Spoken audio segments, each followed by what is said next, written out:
How you doing, everybody? I'm Brett Schulman from It's Brett TV and Studio Media Vision right here at the Magic Kingdom.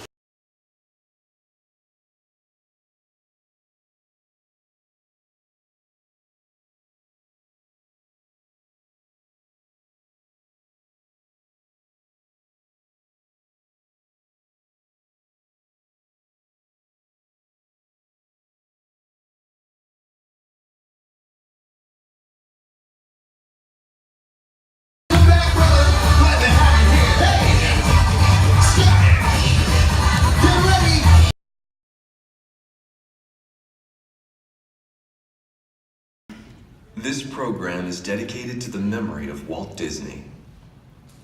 In 1971, his love for America inspired the creation of the Hall of Presidents, a place to celebrate the optimism and goodwill he saw at the heart of the American story.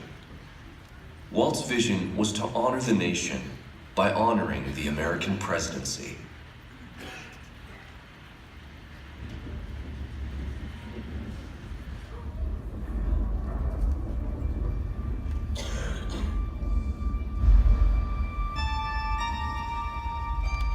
It is 1783, and the smoke is clearing in the wake of the Revolutionary War. Over the course of 8 grinding years, General George Washington has led a force of shopkeepers, farmers, and Native American allies to victory over the greatest military power in the world. A new nation has been born, independent and free. The founders must form a national government. In 1787, through months of passionate debate, they create a written constitution. For the country's highest office, they imagine something new in the history of the world. A leader not born to power like a king or queen. A leader who has not seized power through conquest. A leader not separate from the people, but elected by the people. From among the people. We, the people. This is a new idea, an American idea. The idea of a president.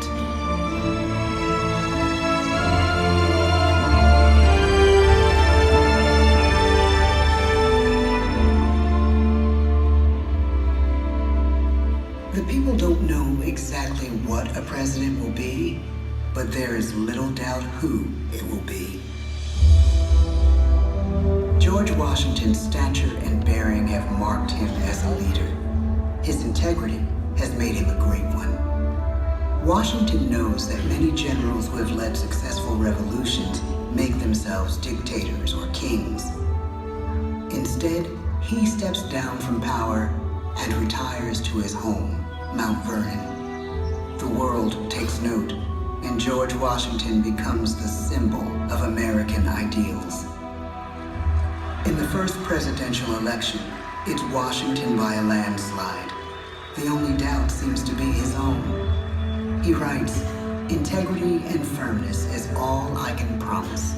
Integrity and firmness is exactly what we need." Everything he does as president will set a model for his successors. His final act may be the most important of all.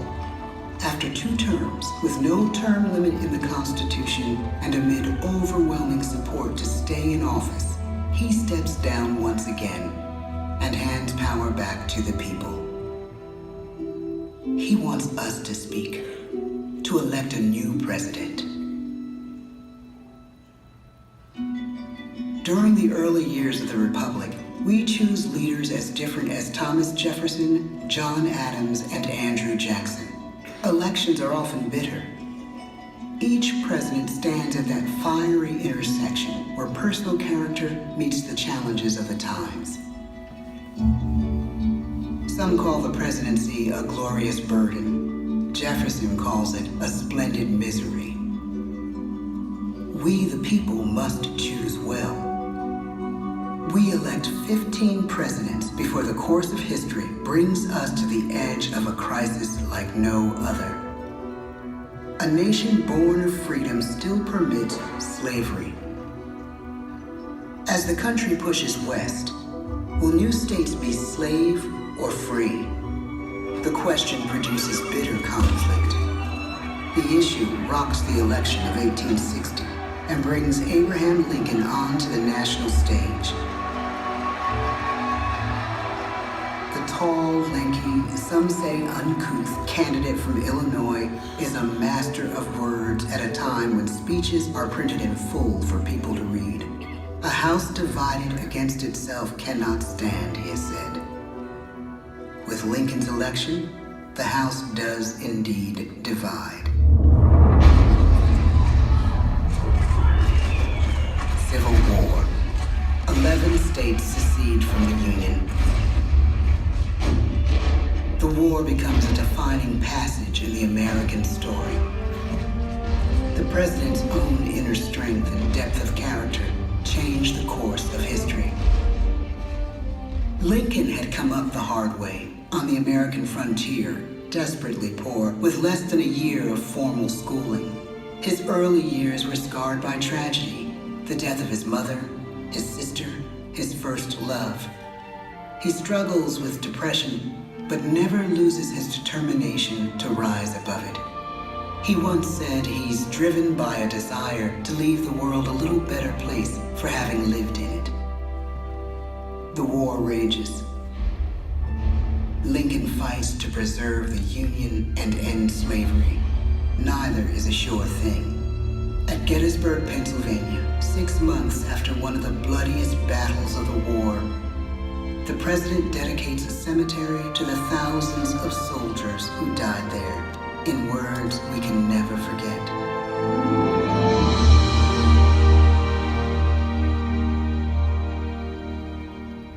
Fourscore and 7 years ago, our fathers brought forth on this continent a new nation, conceived in liberty and dedicated to the proposition that all men are created equal. Now we are engaged in a great civil war, testing whether that nation or any nation, so conceived and so dedicated, can long endure. We are met on a great battlefield of that war. We have come to dedicate a portion of that field as a final resting place for those who here gave their lives, that that nation might live. It is altogether fitting and proper that we should do this. But in a larger sense, we cannot dedicate, we cannot consecrate, we cannot hallow this ground. The brave men, living and dead, who struggled here, have consecrated it far above our poor power to add or detract. The world will little note, nor long remember what we say here, but it can never forget what they did here. It is for us, the living, rather, to be dedicated here to the unfinished work which they who fought here have thus far so nobly advanced. It is rather for us to be here dedicated to the great task remaining before us, that from these honored dead we take increased devotion to that cause for which they gave the last full measure of devotion. That we here highly resolve that these dead shall not have died in vain, that this nation, under God, shall have a new birth of freedom, and the government of the people, by the people, for the people, shall not perish from the earth. The blood of over 500,000 Americans is spilled in this Civil War.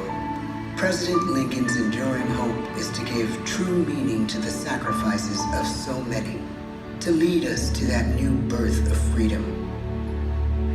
With the end of the war and the end of slavery, a new birth truly begins. As we roll toward the 20th century, settlers roll west on wagon wheels and railroads connect the nation coast to coast. Millions of immigrants pour in from Europe and Asia. Population doubles. Our economy triples. Our standing among nations rises.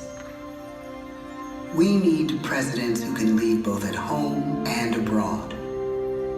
At the same time, A young Theodore Roosevelt is retreating from New York politics and personal tragedy. The death of his wife and his mother on the same day in the same house. In the Badlands of North Dakota, he rethinks his life and the life of his country. He returns stronger in body and spirit. His renewed energy is just what his country needs.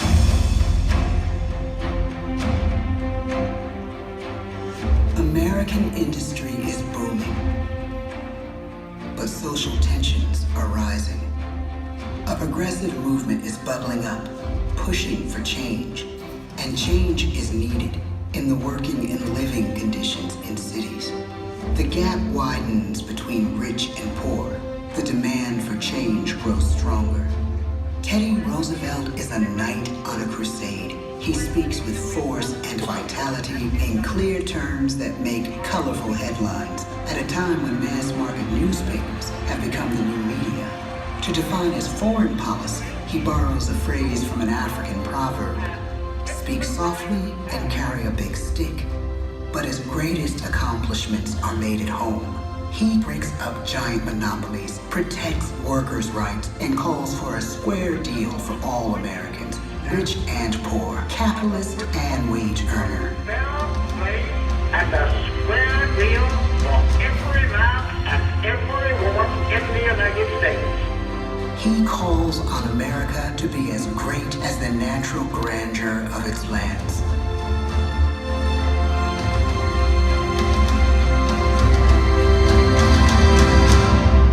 Keep your eyes on the stars and your feet on the ground, he tells us.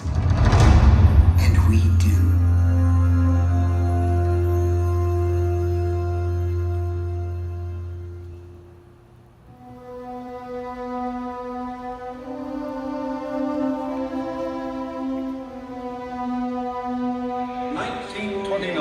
The bottom fell out of the market. 12 million unemployed. The bread lines and the soup. The results of the 1932 election now appear. When we elect our 32nd president, it is the worst of times. The course of history and the course of one president's life again shape a turning point in our national destiny. Franklin D. Roosevelt, paralyzed by polio, knows how to restore the faith of a people paralyzed by the Great Depression. I believe in practical explanation and in practical policy. He has found the inner strength his countrymen now need. He speaks to us like a friend, a neighbor. His optimism is contagious, his voice perfect for the latest breakthrough medium, radio. He calls us to believe we have nothing to fear but fear itself. And we do believe. Tonight's attacks on England are perhaps the most widespread of the war in the course of the day. But an even greater challenge dominates his final years in office: the Second World War.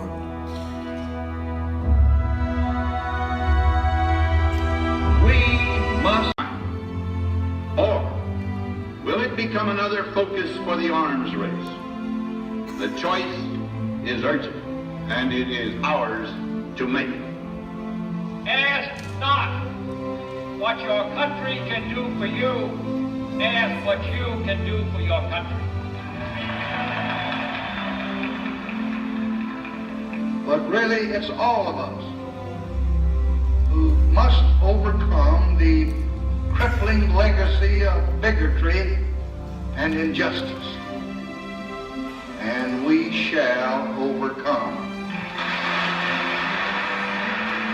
One of the agreements that President Sadat and Prime Minister Begin are signing tonight is entitled A Framework for Peace in the Middle East. Mr. Gorbachev, tear down this wall.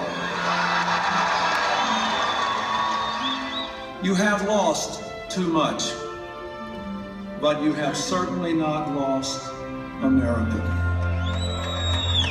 I can hear you. The rest of the world hears you. Loving this country requires the willingness to speak out for what is right, to shake up the status quo. That's America. Our presidency is no longer just an idea. It is an idea with a proud history. Ladies and gentlemen, United States of America.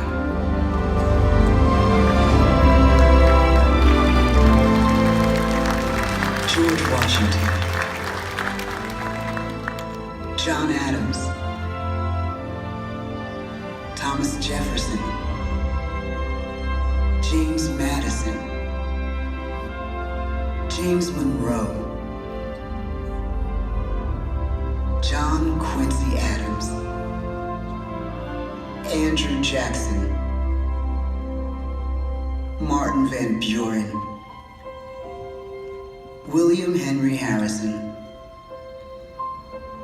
John Tyler, James K. Polk, Zachary Taylor, Millard Fillmore, Franklin Pierce, James Buchanan, Abraham Lincoln, Andrew Johnson, Ulysses S. Grant, Rutherford B. Hayes, James A. Garfield, Chester A. Arthur, Grover Cleveland, Benjamin Harrison, William McKinley, Theodore Roosevelt, William Howard Taft, Woodrow Wilson, Warren G. Harding, Calvin Coolidge, Herbert Hoover, Franklin D. Roosevelt, Harry S. Truman, Dwight D. Eisenhower, John F. Kennedy, Lyndon B. Johnson, Richard M. Nixon, Gerald R. Ford, Jimmy Carter, Ronald Reagan, George Bush, Bill Clinton, George W. Bush, Barack Obama.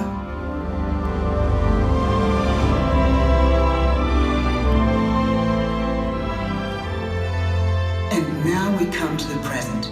Once again, we place our trust in the idea of a president, as we have from the beginning. My fellow citizens, no event could have filled me with greater anxieties than that notification on the 14th day of April, 1789, that you had selected me to lead our nation. But it was with the confidence of my fellow citizens that I took an oath. 35 simple words that have been repeated by every American president throughout history.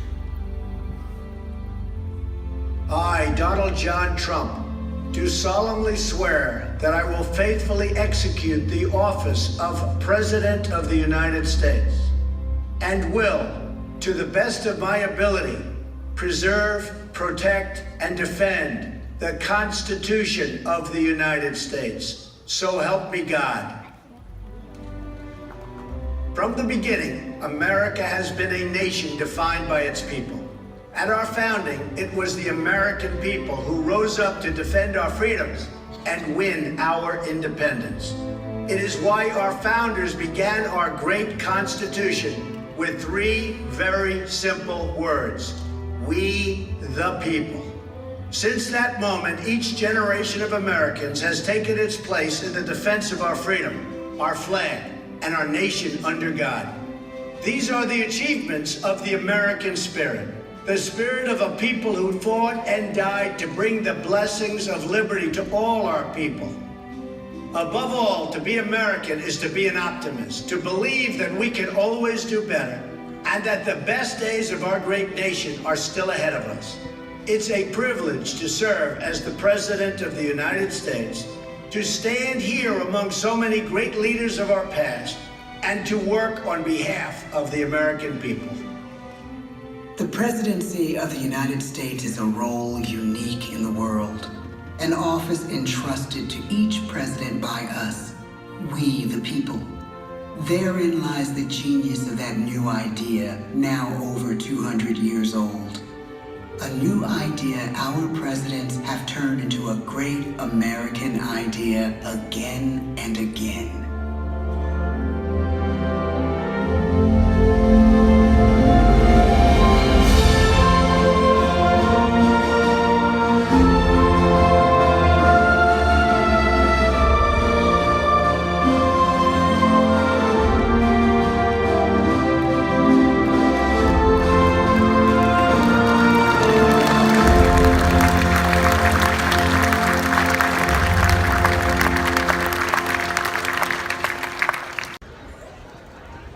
Now that was a lot of fun. What a great day at the Magic Kingdom. Y'all check it out on It's Brett TV. I'm Brett Schulman with Studio Media Vision. Have a great day and keep watching. Do me a favor, go out there and subscribe and make some awesome comments.